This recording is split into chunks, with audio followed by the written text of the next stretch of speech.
जय हिंद दोस्तों। आज एक और नए क्वेश्चन के साथ हम वीडियो को वायरल करेंगे। ओके। और ये क्वेश्चंस काफ़ी कॉम्पिटिटिव एग्जाम्स के लिए इंपॉर्टेंट भी है।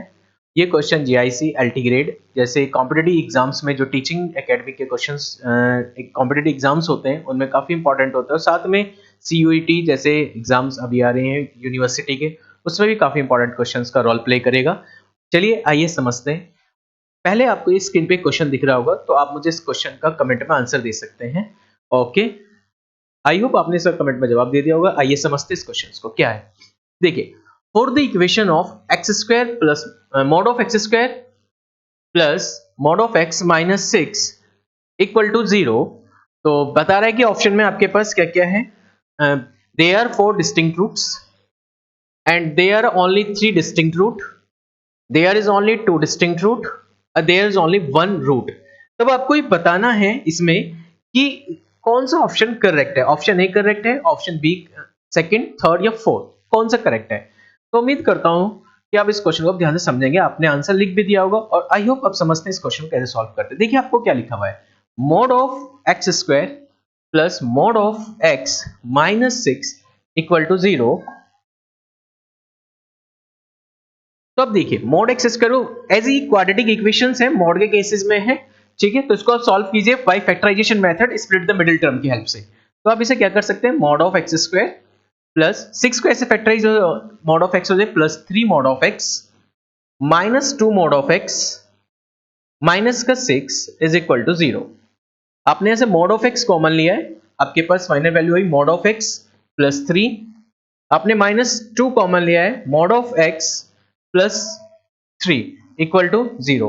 तो आपके पास फाइनली सॉल्यूशन आया है मॉड ऑफ एक्स प्लस 3। आपके पास फाइनल सॉल्यूशन आया mod of x minus 2 equal to 0, either 0 और 0। ओके, तो आप क्या लिखेंगे यहाँ पे, इसको mod of x minus 3 equal to 0, sorry plus 3 equal to 0 और mod of x minus 2 equal to 0। Finally आपको क्या दिख रहा है इसमें, देखिए ध्यान से। यहाँ पे मोड ऑफ एक्स की वैल्यू कितनी आ रही है, माइनस 3, और यहाँ मोड ऑफ एक्स की वैल्यू इक्वल कितनी दिख रही है आपको, 2। तो मोड एक्स से 2 वैल्यू और मोड एक्स से भी यहाँ से 2 वैल्यू, क्योंकि मोड एक्स क्या होता है, पॉजिटिव एंड नेगेटिव। तो आप 4 इसका सॉल्यूशन बताएंगे, यानी ऑप्शन नंबर कौन सा आपको दिख रहा है कि दे आर 4 डिस्टिंक्ट रूट्स, और आप इस पे टिक कर देंगे। एम आई राइट? नहीं, ये इसका गलत ऑप्शन है, ये नहीं होगा इसका। ठीक है ना, इसके 4 रूट्स नहीं होंगे, क्योंकि जल्दीबाजी में, प्रेशर में हम लोग क्या करेंगे, क्योंकि मोड का मतलब क्या होता है, मोड से 2 सॉल्यूशन निकलते हैं, एक पॉजिटिव में और एक नेगेटिव में। तो 2 सॉल्यूशन तो इसके हो गए, 2 सॉल्यूशन इसके हो गए, तो यानी कितने बन गए आपके पास, 4 सॉल्यूशन। तो आप क्या बता देंगे इसके, दे आर 4 डिस्टिंक्ट रूट्स, तो इसे पे आप क्या कर देंगे, टिक कर देंगे, जबकि ये क्या है, इसका रॉन्ग आंसर है। करेक्ट आंसर समझेंगे आप, समझे। मोड की वैल्यू कभी नेगेटिव नहीं हो सकती, पहली बात, क्योंकि मोड ऑफ एक्स क्या लिखा हुआ है, -3 आ रहा है। क्या मोड कभी नेगेटिव पॉसिबल है? नहीं, तो ये तो इम्पॉसिबल हो गया। कैसा हो गया, इम्पॉसिबल।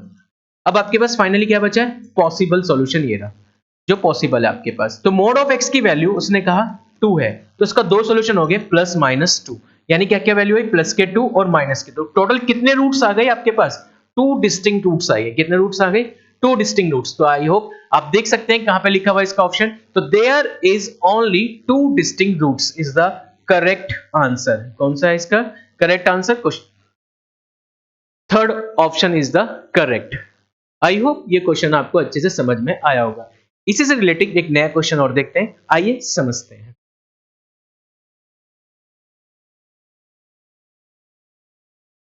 देखिए दोस्तों, ये वाला क्वेश्चन है सेम इसी से ही रिलेटेड है। ठीक है, ये भी कॉम्पिटिटिव एग्जाम्स के पॉइंट ऑफ व्यू से काफी इंपॉर्टेंट है।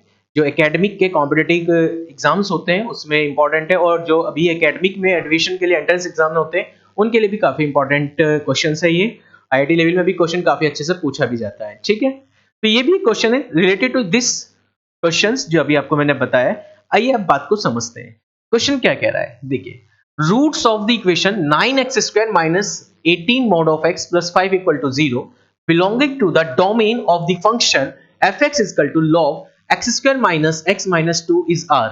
ऑप्शन कौन सा करेक्ट है, -5/3, -1/3, 5/3, 1/3, -5/3 या -1/3 इज द करेक्ट आंसर। आप बताएंगे आप मुझे इसमें। चलिए, उम्मीद करता हूं कि आपने ऑप्शन कमेंट बॉक्स में कमेंट कर दिया होगा कौन सा क्वेश्चन का आंसर इसका ठीक होगा। आपने इसका सॉल्यूशन कर भी लिया होगा, ठीक है, नहीं लिया तो पॉज द वीडियो और इसका आप जवाब कर सकते हैं सॉल्व। चलिए अब इस क्वेश्चन को थोड़ा समझते हैं। स्क्रीन से थोड़ा सा इसको शॉर्ट कर लेता हूं क्वेश्चंस को, आपको दिख भी रहा होगा ये क्वेश्चन प्रॉपर तरीके से, ठीक है। चलिए समझते हैं इस क्वेश्चन को क्या है। ये क्वेश्चन लिखा हुआ है कि यहां पे 9x स्क्वायर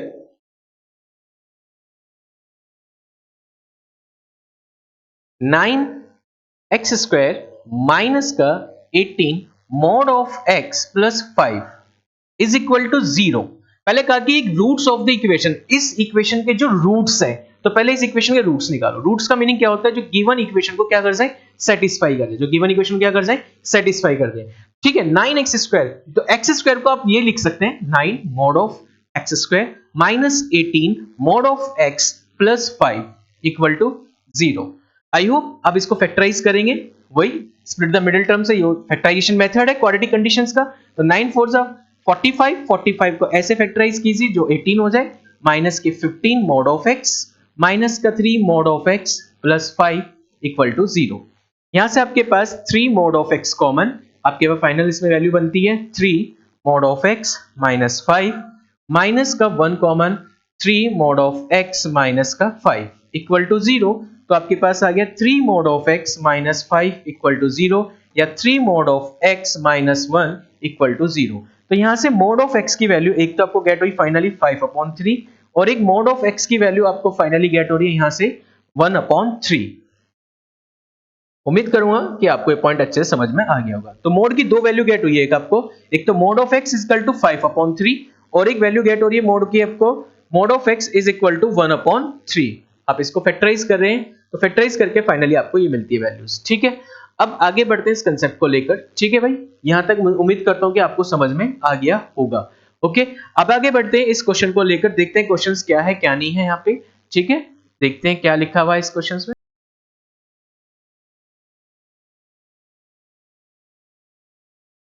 तो ये सॉल्यूशन आ गया, नहीं मोड एक्स की दो वैल्यूज, यहाँ पे पॉजिटिव और यहाँ पे भी पॉजिटिव एंड नेगेटिव। तो दो सॉल्यूशन कौन कौन से, यानी मोड एक्स के, इसके जो रूट्स आ गए आपके पास फाइनली, वो रूट्स क्या है, प्लस माइनस, एक तो है 5/3 एंड प्लस माइनस 1/3, यानी इसके कितने रूट्स होंगे हमारे पास, 4 डिस्टिंक्ट रूट्स होंगे, ठीक है। तो ये एक्स का सॉल्यूशन आ गया मेरे पास, किसका सॉल्यूशन आ गया, ये मेरे पास एक्स का सॉल्यूशन आ गया। अब मेरे दोस्त बात करते हैं क्या आगे क्या कह रहा है, देख यार समझिए मेरी बात को बहुत ध्यान से। उसने क्या लिखा है कि जो रूट्स हैं, वे रूट्स, इस इक्वेशन के जो रूट्स हैं वो यूज करने, यानी belonging to the domain of the function, यानी इस फंक्शन के डोमेन में क्या करते हैं, बिलोंग करते हैं। तब उसका सॉल्यूशन बता क्या है, यदि इस फंक्शन के रूट्स इस गिवन फंक्शन में कंटेन कर रहे हैं तो क्या इसका सॉल्यूशन होगा। तो समझ क्या कंडीशन लिखी, फंक्शन क्या है, log fx is equal to log x square minus x minus 2। चलिए अब आपको होता है डोमेन निकालना है। डोमेन का मतलब क्या होता है कि वो वैल्यू जो गिवन फंक्शन को क्या कर जाए, सेटिस्फाई कर, सॉरी हाँ सेटिस्फाई करती हो, यानी वेल डिफाइंड कंडीशन बनाती हो, क्या बनाती हो, वेल डिफाइंड, यानी एग्जिस्ट कराती हो। वो एक ऐसी वैल्यू जो गिवन फंक्शन में पुट करने पर उस फंक्शन को क्या बना दे, एग्जिस्ट कर दे, ठीक है। तो इस फंक्शन को कब एग्जिस्ट करेगा, लॉग प्रॉपर्टी के केस में ये फंक्शन तब एग्जिस्ट होता है जब x square minus x minus 2 is greater than equal to 0 होता है। X square minus x minus 2 greater than equal to कितना होता है, 0 होता है, ये तभी एग्जिस्ट करेगा यहाँ पे, ठीक है। तो यहाँ पे इसको फैक्टराइज कर लीजिए, तो एक्स स्क्वायर माइनस के 2x प्लस का x minus 2 is greater than equal to 0। तो यहाँ से सॉल्यूशन बना आपके पास x common x minus 2 plus 1 common x minus 2 greater than equal to 0। तो यहाँ से x माइनस 2 और x plus 1 greater than equal to आपके पास आ गया यहाँ पे 0, ठीक है। दो सिचुएशन पे देखो, इन दोनों की वैल्यू क्या आ रही है, ग्रेटर देन 0 आ रही है, क्या आ रही है यहाँ पे, ग्रेटर देन 0 आ रही है। अब तो बात समझो, या तो ये दोनों की प्रोडक्ट 0 पॉजिटिव होंगी, जब दोनों की वैल्यू पॉजिटिव होंगी तो यानी x माइनस 2, ठीक है। यहाँ सॉरी एक काम कर लेना इसमें, बस छोटा सा एक काम इसमें चेंज कर लेना, बस एक छोटी सी बात, इसमें क्या होता है कि ग्रेटर देन आता है, सिर्फ ग्रेटर देन 0 होता है यहाँ पे सिर्फ, क्यों होता है, रीजन आप समझ गए होंगे, क्योंकि लॉग है, लॉग 0 की वैल्यू इन्फिनिटी होती है, ठीक है, इसलिए ग्रेटर देन 0 लिखेंगे यहाँ पे, क्या लिखेंगे, ग्रेटर देन 0 लिखेंगे सिर्फ यहाँ, ओके। चलिए अब ये फैक्टराइज किया आपने 2 1 जा 2 करके, तो माइनस के 2 होंगे प्लस के 1 होंगे, तो फैक्टराइज करके x माइनस 2 और x प्लस 1 ग्रेटर देन 0 आ गया। अब मेरी एक बात को समझेंगे, इन दोनों की प्रोडक्ट या तो 0 से ज्यादा होगी, यानी दोनों पॉजिटिव होंगे तभी तो इन दोनों की प्रोडक्ट 0 से ज्यादा रही, या ये दोनों नेगेटिव होंगे जिससे इन दोनों की प्रोडक्ट क्या होगी, 0 से ज्यादा होगी। तो केस 1 क्या बनना है पहले, केस फर्स्ट ये बनता है कि या तो इन दोनों की प्रोडक्ट, यानी ये दोनों पॉजिटिव है, x माइनस 2 ग्रेटर देन 0 है और x प्लस 1 भी ग्रेटर देन 0 है, तो यहां से x की वैल्यू कितनी है, ग्रेटर देन 2, और यहां से x की वैल्यू आ रही है ग्रेटर देन माइनस 1। तो देखते हैं कौन सी वैल्यू सेटिस्फाई करती है, ये होती है माइनस इन्फिनिटी और ये होता है प्लस इन्फिनिटी। तो ये कह रहा है माइनस 1 को, ये कह रहा है प्लस 2 को, ये कह रहा है माइनस x की वैल्यू माइनस 1 से ज्यादा है, तो माइनस 1 से ज्यादा है यानी ये वाला सॉल्यूशन, ये कह रहा है x की वैल्यू प्लस 2 से ज्यादा है यानी ये वाला सॉल्यूशन आपके पास। ठीक है, अब इन दोनों में जो कॉमन दिख रहा है आपको, वो दिख रही है ये वाली लाइन, देखो ये वाला पार्ट कॉमन आ रहा है, तो इसमें जो वैलिड करेगा कॉमन पार्ट वैलिड करता है। कौन सा पार्ट करता है, कॉमन पार्ट वैलिड करता है। तो कितना आ गया आपके पास इसका, 2 से इंफिनिटी आ गया, कितना आ गया, 2 से इंफिनिटी। यहां पर केस फर्स्ट में x बिलोंग्स कर रहा है 2 से इंफिनिटी। केस नंबर 2 में या तो ये दोनों क्या होंगे, नेगेटिव होंगे, तब इन दोनों की प्रोडक्ट क्या आएगी, इन दोनों की प्रोडक्ट क्या आ रही होगी, पॉजिटिव आ रही होगी। तो यानी x की वैल्यू लेस देन कितनी होगी यहाँ पे 2, और यहाँ x की वैल्यू लेस देन कितनी आ गई, माइनस 1। अब इन दोनों को भी नंबर लाइन पे रिप्रेजेंट कर लो, पता लग जाएगा कि कौन सा सॉल्यूशन इसका बैठेगा, minus infinity and plus infinity. तो ये आ गया आपके पास माइनस 1 और ये आ गया प्लस 2। x की value less than minus 1, minus 1 से लेस देन, माइनस 1 से लेस देन यानी इन्फिनिटी तक। ये कह रहा है कितनी, 2 से लेस देन, 2 से लेस देन यानी कहां तक, माइनस इन्फिनिटी तक। तो इन दोनों में कॉमन कौन सा पार्ट बैठ रहा है, कॉमन बैठ रहा है ये वाला पार्ट आपके पास, यानी माइनस इन्फिनिटी से माइनस 1। ठीक है, उम्मीद करूंगा कि बात आपको अच्छे से समझ में आ रही होगी। ठीक है, आगे बढ़ते हैं। इसने देखिए सॉल्यूशन क्या क्या बना आपके पास, यहाँ है 2 से इन्फिनिटी, या है माइनस इन्फिनिटी से माइनस 1। तो फाइनली मुझे क्या करना है, इस इक्वेशन के जो रूट्स आए हैं वे रूट्स बिलोंग कर रहे हैं इस इक्वेशन के डोमेन के साथ, इस इक्वेशन की डोमेन के साथ। तो कौन सा सॉल्यूशन बैठेगा वो बताना है आपके पास। तो सॉल्यूशन देखो कैसे बताएंगे, नंबर लाइन रिप्रेजेंट कर लो पूरी की पूरी आपके पास। ये आ गई माइनस इन्फिनिटी, ये आ गया प्लस इन्फिनिटी। अब सॉल्यूशन को थोड़ा ध्यान से समझना आप। ठीक है, आपके पास एक तो यहाँ पे जो आपको उसने गिवन किया हुआ, एक तो है आंसर में 2 से इन्फिनिटी, यानी एक प्लस 2 तो ये रहा आपके पास जो 2 से इन्फिनिटी की तरफ इन्वॉल्व है, यानी ये आ गया। और एक इसने आपको दिया माइनस इन्फिनिटी से माइनस 1, ये रहा माइनस 1 जो यहां से इधर की तरफ इन्वॉल्व है। ठीक है, अब आपके पास जो वैल्यूज आई है रूट्स, वो देखो कौन कौन सा आए। रूट्स आए आपके पास प्लस माइनस 5/3, यानी 5/3 का मतलब लगभग 1 पॉइंट समथिंग, 1 पॉइंट समथिंग, यानी प्लस का तो 5/3 यहां आ सकता है क्योंकि इसके बीच में जीरो मान लीजिए, सपोज दैट ये जीरो है। ठीक है, ये 5/3 यहाँ आ गया 0 से 2 के बिटवीन। ठीक है, और माइनस का 5/3 कहां आ सकता है, माइनस का 5/3 लगभग 1 के बाद आएगा, यानी यहाँ पे माइनस 5/3। चलिए, उसके बाद प्लस 1/3, प्लस 1/3 लगभग इससे पहले होगा, यहां से 1/3। ठीक है, अब उसके बाद क्या रहा है, माइनस 1/3, यानी वो जीरो, माइनस 1 से और 0 के बीच में होगा, यानी यहां पे होगा माइनस 1/3। तो इन सब में पूरे सॉल्यूशन में कॉमन क्या दिख रहा है आपको, कॉमन मुझे लगता है कि आपको जो आ पा रहा है वो यही पार्ट आ पा रहा है। देखिए इस वाले केसेस में माइनस 5/3 आ पा रहा है और कोई जा नहीं पा रहा है। तो सॉल्यूशन क्या जा रहा है इसका, सॉल्यूशन एग्जिस्ट क्या कर रहा है, सॉल्यूशन एग्जिट कर रहा है इसका -5/3। सॉल्यूशन क्या एग्जिट कर पा रहा है इसमें, क्योंकि इसके डोमेन में क्या एग्जिट कर पा रहा है, इसके डोमेन में जो एग्जिट कर पा रहा है केवल वो क्या कर रहा है, एग्जिस्ट, वो एग्जिस्ट कर पा रहा है माइनस का 5/3। उम्मीद करता हूं कि ये कंसेप्ट आपको अच्छे से समझ में आ गया होगा।